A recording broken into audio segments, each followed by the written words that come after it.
আজ আমরা নাচের ক্লাস শেষ করে গিয়েছিলাম তান্দুরি চা খেতে। অনেক দিন ধরেই বলছিল আমাদের তান্দুরি চা খাওয়াবে, আজকে সুযোগ হলো তাই আসলাম।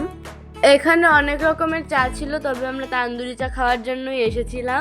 বিক্রেতা বলছিলেন আমাদের তান্দুরি মালাই চাটাই ভালো হবে, তাই আমরা ওটাই অর্ডার করলাম।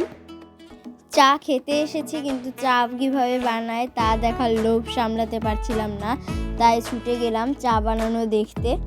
এই দোকানটা ছিল লেকপাড়ে।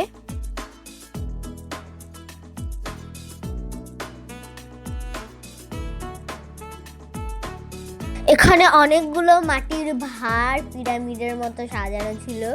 অবশ্যই রং দিদি ও রূপ দিদি ভাবছিল এগুলো খাওয়ার পরে এটা নিয়ে যাবে।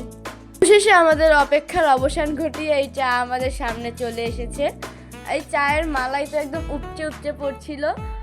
তান্দুরি চায়ের টেস্টটা জাস্ট অ্যামেজিং ছিল।